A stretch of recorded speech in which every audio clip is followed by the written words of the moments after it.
Hello friends, welcome back to dummy time Tamil. இன்னைக்கு நம்ம வீடியோவில் இரும்பு தோசைக்கல், இரும்பு சட்டி எல்லாம் எப்படி வந்து பழக்கப்படுத்துறதுங்க வீடியோ தான் நம்ம ஷேர் பண்ண போகிறேன். வாங்க வீடியோக்குள்ளே போகலாம். அதுக்கு முன்னாடி இது வரைக்கும் நம்ம டம்மி டைம் தமிழ் சேனலை நீங்கள் சப்ஸ்கிரைப் பண்ணலன்னா ப்ளீஸ் இந்த வீடியோ கீழே இருக்கிற ரெட் கலர் சப்ஸ்கிரைப் பட்டனை கிளிக் பண்ணி சப்ஸ்கிரைப் பண்ணிக்கோங்க. கூட பக்கத்தில் இருக்க பெல் ஐக்கனையும் கிளிக் பண்ணிக்கோங்க. அப்போ தான் நான் போடுற புது வீடியோஸில் உங்கள் மொபைலுக்கு நோட்டிஃபிகேஷனாக வரும். வாங்க வீடியோக்குள்ளே போகலாம். இந்த கேஸ்ட் அயர்ன் தோசை தவா பார்த்தீங்கன்னா நான் திருச்சி மங்களில் வாங்கினேன். இதோட சைஸ் பார்த்தீங்கன்னா 12 இன்ச்சு. ஃபஸ்ட்டு வாங்கினோடனே நம்ம கழுவிடணும் நல்லா. கொஞ்சம் பிசு பிசுன்னு இருக்கும், எண்ணெய் பிசுலாம் இருக்கும், துரு பிடிச்ச மாதிரி இருக்கும். ஸோ நல்லா நம்ம வந்துட்டு சோப்பு வச்சு கழிக்கலாம். ஃபஸ்ட் நான் நல்லா வாஷ் பண்ணிக்கிறேன். நீங்கள் செப்பரேட்டாக வந்துட்டு இரும்பு பாத்திரம்லாம் விளக்கத்துக்கு சொல்லிட்டு நார் வச்சுக்கோங்க. கொஞ்சம் உங்களுக்கு யூஸ்ஃபுல்லாக இருக்கும். ஏன்னா அதில் கொஞ்சம் நிறையா வந்து துருவெலாம் இருக்கும் பார்த்தீங்களா. ஸோ அதனால தான் சொல்கிறோம். நல்லா வாஷ் பண்ணிக்கலாம். இந்த தோசை தவா பார்த்தீங்கன்னா நான் திருச்சி மங்களில் வாங்கினேன். நல்லா கம்மியான ப்ரைஸில் கொடுக்குறாங்க. நான் வந்து ஆல்ரெடி வந்து திருச்சி மங்களோட ஷாப்பிங் விலாக், ஷாப்பிங் ஹால் வீடியோஸ்லாம் போட்டிருக்கேன். அந்த வீடியோஸ்லாம் நீங்கள் பார்க்கலன்னா இந்த டிஸ்கிரிப்ஷன் பாக்ஸில் வந்துட்டு அந்த வீடியோட லிங்க்ஸை கொடுக்குறேன். இப்படி போய் செக் பண்ணிக்கோங்க. பிடிச்சிருந்தா லைக் பண்ணி ஷேர் பண்ணுங்கள். நல்லா வாஷ் பண்ணிக்கலாம். 1-2-3 டைம் வந்துட்டு பிசு போகிற வரைக்கும் வாஷ் பண்ணிக்கலாம். பாருங்கள், நல்லா செம்ம வெயிட், நல்லா தோசை கல் நல்லா பாருங்கள். இப்போ க்ளீன் ஆயிடுச்சு. இது க்ளீன் பண்ணதுக்கப்புறமேட்டு நம்ம வந்துட்டு இது நான் என்ன தண்ணி ஊற்றுறேன் பார்த்தீங்கன்னா, சாதம் வடித்த தண்ணி. ஒரு கொஞ்சம் தண்ணியில் நம்ம ப்ளைன் தண்ணியில் சாதம் வடித்த தண்ணி பார்த்திங்கன்னா அவ்வளோ நம்மளுக்கு கிடைக்காது. எங்கள் வீட்டில் 3 பேர் தான் இருக்கும். ஸோ கொஞ்சம் தான் சாதம் வடிப்போம். ஸோ என்கிட்ட அதனால் ஒரு கிண்ணம் சாதத்து தண்ணி தான் இருந்துச்சு. ஸோ வந்து கொஞ்சம் ஆல்ரெடி பச்சை தண்ணி எடுத்துக்கிட்டேன். அந்த தண்ணியோட இந்த தண்ணியை மிக்ஸ் பண்ணிக்கிட்டேன். மிக்ஸ் பண்ணி நல்லா ஊற வச்சுக்கலாம். இப்போது நான் ஆல்ரெடி வந்துட்டு ஒரு இரும்பு தோசை சிலிப்பியும் வாங்கியிருந்தேன். அதை தோசை திருப்பி போடுவோம் பார்த்தீங்களா, கரண்டி, அதுவும் வாங்கியிருந்தேன் அதுக்கு செட்டாக. ஸோ அதையும் சேர்த்து ஊற வச்சுருக்கேன். இது நல்லா இந்த தோசைக்கல்ல பார்த்தீங்கன்னா ஒரு 48 ஹவர்ஸ் வந்துட்டு இதில் நல்லா ஊறணும். இந்த தண்ணியில் நல்லா ஊறி எடுத்து வச்சுருக்கிறேன். நெக்ஸ்ட்டு பார்த்தீங்கன்னா இந்த எண்ணெய், ஏதாச்சும் ஒரு எண்ணெய், நம்ம இந்த எண்ணெய் தான் யூஸ் பண்ண கிடையாது, எந்த எண்ணெய் வேணாலும் யூஸ் பண்ணி கொஞ்சம் நல்லா தடவிக்கணும் 2 சைடுமே. ஏன்னா துரு இருக்கும், நம்ம டேரெக்டாக வந்து சமைக்கக்கூடாது, நம்ம வயிற்றுக்குள்ளே எல்லாமே போயிடும். ஸோ ஃபஸ்ட்டு வந்து நம்ம எண்ணெய் தடவிக்கலாம் ஃபுல் சைடுமே. உங்கள் வீட்டில் என்ன ரீஃபைண்ட் ஆயில், கல்லெண்ணெய், நல்லெண்ணெய், எந்த எண்ணெய் வேணாலும் நீங்கள் யூஸ் பண்ணிக்கலாம் இரும்பு பாத்திரங்களுக்கு. நம்ம இது மாதிரி நம்ம பழக்கம் பண்ணி வச்சுக்கிட்டே வந்தோம்னு வச்சுக்கோங்களேன், பத்திரப்படுத்தி. இது உடையவே உடையாது. நம்ம நான்ஸ்டிக்லாம் வந்துட்டு ஒரு 2 இயர்ஸ் 3 இயர்ஸ் அதுக்கப்புறம் அந்த கோட்டிங் போயிடும், நம்ம திருப்பி தூக்கி போடணும். பட் இது தூக்கி போட தேவையில்லை. ஜஸ்ட் வந்து நம்ம நல்லா எண்ணெயை ஊற்றி நல்லா மெயின்டைன் பண்ணி வந்துட்டாலே போதும். ரொம்ப லைஃப் நல்லா கொடுக்கும், உடையவும் உடையாது. லைஃப் லாங் நல்லா கொடுக்கும் நம்மளுக்கு லைஃபு.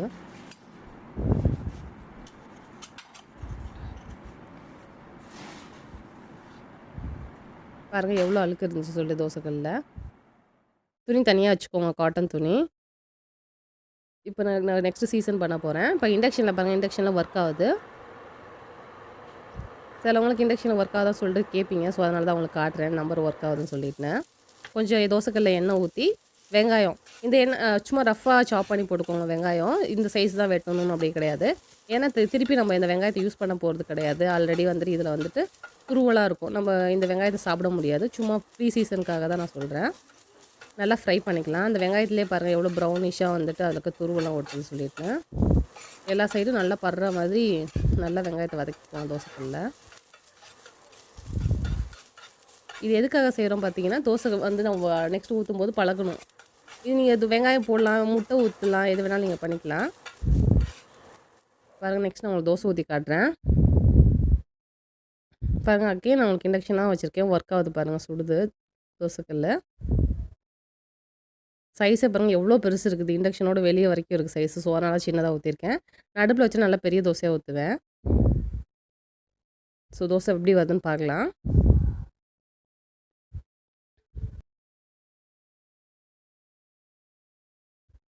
ஒரு துணி வச்சுக்கோங்க எப்பொழுதும் கையில், இரும்பு பாத்திரங்களை யூஸ் பண்ணும்போது. ஏன்னா வந்து இரும்பு பாத்திரங்கள் நல்லா சுடும். எப்பொழுதுமே துணி பக்கத்தில் வச்சுக்கிறது உங்களுக்கு பெஸ்ட்டு. பாருங்கள் தோசை பாருங்கள் எவ்வளோ பியாமல் நல்லா செம்மையாக வந்திருக்கு சொல்லிட்டு, அடி பிடிக்காமல் ஈவனாக வெந்திருக்குது. தோசைக்கல் பார்த்திங்கன்னா செம்மையாக சூப்பராக ஒர்க் ஆகுது. இது அடிக்கடி கழுவணும்னு அவசியம் கிடையாது. நீங்கள் வாரத்துக்கு ஒரு திருப்பு வந்துட்டு கழுவினா மட்டும் போதும் இந்த தோசைக்கல்ல. அப்பப்போ நம்ம வந்து எண்ணெய் போட்டு தொடச்சி வச்சுட்டா மட்டும் போதும். வேறு எதுவுமே நீங்கள் பண்ண தேவையில்லை இந்த இதுக்கு. தோசை பாருங்கள் எவ்வளோ கிறிஸ்பியாக தான் வந்திருக்குது. நெக்ஸ்ட்டு வந்து நம்ம வடை சட்டி வந்துட்டு எப்படி ப்ரீ சீசன் பண்ணணும்னு சொல்கிறேன். சேம் ப்ராசஸ் தான் வந்துட்டு. இதில நல்லா அது தோசைக்கல்லோட பார்த்தீங்கன்னா, இந்த சட்டியில தான் ரொம்ப வந்துட்டு பிசு பிசுன்னு இருந்துச்சு. நான் முன்னாடி காட்டுனது பார்த்தீங்கன்னா, வார்ப்பு இரும்பு கேஸ்ட் அயர்ன் தோசைக்கல் வாங்கினேன். இந்த சட்டி பார்த்தீங்கன்னா, நார்மல் சட்டி தான். நான் வந்து கேஸ்ட் அயர்ன் சட்டி வாங்கல. நெக்ஸ்ட் டைம் தான் கேஸ்ட் அயர்ன் சட்டி வாங்கணும். இது க்யூட்டா சின்னதா இருந்துச்சுன்னு சொல்லிட்டு நார்மல் சட்டி வாங்கினேன். இதில ரொம்ப துரு இருந்துச்சு. ஸோ வந்து இது இது மட்டும் தேய்க்கிறதுக்கு மட்டும் ரொம்ப நேரம் ஆச்சு. நெறைய ஜாஸ்தி இருந்ததுனால கொஞ்சம் உப்பு சேர்த்துக்கிட்டேன் கழுவுறதுக்கு. உப்பு நார்மல் வாஷிங் உங்களுக்கு வந்து டிஷ் வாஷிங் பவுடர் இருக்கும் பார்த்தீங்களா, அதுதான் நான் யூஸ் பண்ணிக்கிட்டேன். நீங்க லிக்விட் யூஸ் பண்ணலாம். இல்லன்னா வந்துட்டு விம் பார் அது மாரி எது கூட நீங்க யூஸ் பண்ணலாம். இந்த லிக்விட் தான் யூஸ் பண்ணணும். இந்த பவுடர் தான் யூஸ் பண்ணணும். நான் உங்களுக்கு வந்துட்டு எதுவும் சஜெஸ்ட் பண்ணல. இது நம்ம நார்மலா எதுல பாத்திரம் விளக்குவோமோ, அந்த டிஷ் வாஷர் யூஸ் பண்ணி நம்ம வந்துட்டு யூஸ் பண்ணிக்கலாம். பாருங்க எவ்வளோ கருப்பா வருது சொல்லிட்டு. அந்த ப்ரஷ்ஷே வந்துட்டு கருப்பாயிருச்சு நல்லா. அவ்வளோ அழுக்கு இருந்துச்சு அதில. ஆல்ரெடி கடையிலேயே வந்துட்டு எண்ணெய் தடவி தான் வச்சிருப்பாங்க. என்னதான் இருந்தாலும் வந்துட்டு அந்த இது இருக்க தான் செய்யும். நல்லா உப்பு போட்டிங்கன்னா உங்களுக்கு கொஞ்சம் கொரன்னு இருக்கும்போது கொஞ்சம் ஈஸியாக வந்துடும். பாருங்கள் இந்த ப்ரஷ் பச்சை கலரில் இருந்தது கருப்பு கலரில் ஆயிடுச்சு. இது வந்து குட்டியாக க்யூட்டாக இருக்குது. ஒரு நம்ம சின்னதாக அவசரத்துக்கு வந்துட்டு ஒரு அப்பளம் பொரிக்கணும், ஒரு வத்தல் பொரிக்கணும், கொஞ்சம் முட்டை பொரியல் பண்ணணும்னா நம்ம வச்சுக்கலாம் அதில். இது வந்து கொஞ்சமாக காய வதக்கிறதுக்கு கொஞ்சம் குழம்பு வைக்கிறதுக்கு யூஸ் பண்ணிக்கலாம். 2, 3 திருப்பு அந்த பிசு பிசு போகிற வரைக்கும் நல்லா கழுவிக்கோங்க. என் கையெல்லாம் பாருங்கள் கருப்பாயிடுச்சு.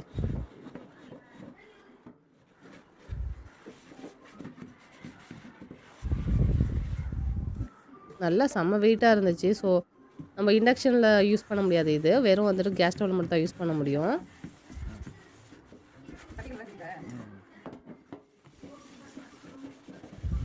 இன்னும் 4, 5 திருப்பு நான் நல்லா விளக்குனேன். அதுக்கப்புறமேட்டு தான் அந்த துரு போச்சு. உடனே ஒன் டைம்லேயே நம்மளால் க்ளீன் பண்ண முடியாது. இரும்பு பாத்திரம்லாம் பழக்கிக்கிட்டே இருந்தால் மட்டும் தான் நம்மளோட பக்குவத்துக்கு வரும். ஒன்ஸ் வந்து நம்ம பழக்கிட்டோன்னா நம்மளுக்கு அதுக்கப்புறம் பிரச்சனையே கிடையாது. நல்லா யூஸ் பண்ணிக்கலாம். ஹெல்த்தி உடம்புக்கு இதில் சமைச்சு சாப்பிட்டா. ஸோ அதனால தான் நான் வாங்கினேன். என்கிட்ட ஆல்ரெடி ஃபஸ்ட்டில் வந்து நான் நான்ஸ்டிக் தான் வாங்கிட்டு இருந்தேன். ஸோ தோசைக்கல்லாம் பார்த்தீங்கன்னா 2 வருஷம் ஆயிடுச்சு. 2 வருஷத்துலேயே அந்த கோட்டிங்லாம் போயிட்டு நார்மலாக அந்த ஒயிட் கலரில் தெரியும் பார்த்தீங்களா, அதுக்கு வந்துருச்சு. ஸோ அதில் சாப்பிட்டா உடம்புக்கும் நல்லது கிடையாது. ஸோ அதனால தான் நான் வந்துட்டு சரி இரும்பு சட்டி வாங்கிடலாம். ஒன் டைம் இன்வெஸ்ட்மெண்ட் தான் இது. அதுவும் ரொம்ப கம்மியான ப்ரைஸ் தான் இன்வெஸ்ட்மெண்ட்டு. ரொம்ப ஜாஸ்தியும் கிடையாது. நெக்ஸ்ட்டு அதே நம்ம தோசைக்கல் எப்படி நம்ம தண்ணி ஊற்றுனோமோ அதே மாதிரி ஊற்றி இதில் ஊற வைக்கணும் 2 நாளைக்கு. இதில் வந்து நான் பச்சை தண்ணியும் நம்ம சாதம் வடித்த தண்ணி இருக்கும் பார்த்தீங்களா, கஞ்சி அதையும் சேர்த்து தான் வச்சுருக்கேன். எவ்வளோ பிசு பிசுப்பு மேலே வந்திருக்கு பாருங்கள். கழுவுனதுக்கப்புறம் இது காய வச்சிடணும். நம்ம காய வைக்கலாம் செப்பரேட்டாக. அப்படி இல்லைனா நம்ம அடுப்பில் உடனே காட்டிட்டா அதோட தண்ணியெல்லாம் போயிடும். பாருங்கள் காஞ்சோன்னே எவ்வளோ துரு இருக்குது பாருங்கள். அதில் உடனே வந்துட்டு நான் எண்ணெயை போட்டு நல்லா தேய்ச்சேன். இது ரொம்ப துரு இருந்துச்சு அந்த தோசைக்கல்லை கம்பேர் பண்ணும்போது. ஸோ இது கொஞ்சம் நிறைய தேவைப்பட்டுச்சு. பாருங்கள் எவ்வளோ துரு இருக்குது பாருங்கள். இதோட சாப்பிடக்கூடாது நம்ம. நான் 2, 3 திருப்பு நல்லா சீசன் பண்ணி மட்டும் தான் அதுக்கப்புறமேட்டு தான் சமைக்கவே ஆரம்பித்தேன் அதில்.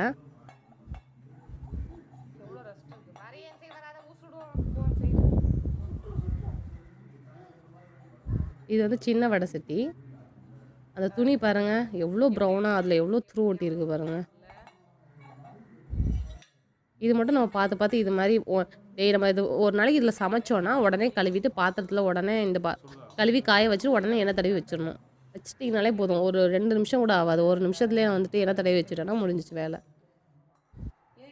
நெக்ஸ்ட்டு சேம் தோசைக்கல் மாதிரியே வந்துட்டு கொஞ்சம் எண்ணெய் ஊற்றி வெங்காயத்தை வதக்கி எடுத்துடலாம்.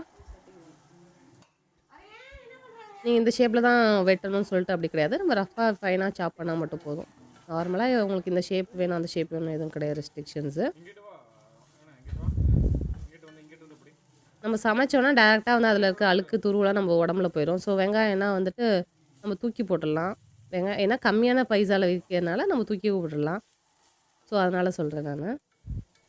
பெரிய சட்டி பண்ணியாச்சு. இப்போ அடுத்து சின்ன சட்டியில் அதே பண்ணுறேன். பாருங்கள் இதை நான் அடுப்பில் வச்சுருக்கிறேன். இண்டக்ஷனில் பண்ண முடியாது. ஸோ அதனால தான் உங்களுக்கு கேஸ் ஸ்டவ்வில் வச்சு செஞ்சு காட்டுறேன். சரி இதே மாதிரி தான் ஃப்ரெண்ட்ஸ் எல்லா இரும்பு சட்டிகளுக்கும் நம்ம பழக்கம் பண்ணணும். நம்ம வந்துட்டு யூஸ் பண்ணிவிட்டு நம்ம எண்ணெய் தடவி வச்சுட்டா மட்டும் போதும். வேறு எந்த பிரச்சனையுமே கிடையாது. ஸோ இந்த வீடியோ பிடிச்சதை லைக் பண்ணி ஷேர் பண்ணுங்கள் ஃப்ரெண்ட்ஸ். மறக்காமல் நம்ம dummy time Tamil channel subscribe பண்ணிக்கோங்க. கூடவே பக்கத்தில் இருக்க பெல் ஐக்கனையும் கிளிக் பண்ணிக்கோங்க. அப்போ தான் நான் போகிற புது வீடியோஸ்லாம் உங்கள் மொபைலுக்கு நோட்டிஃபிகேஷனாக வரும். தேங்க்யூ ஃபார் வாட்சிங்.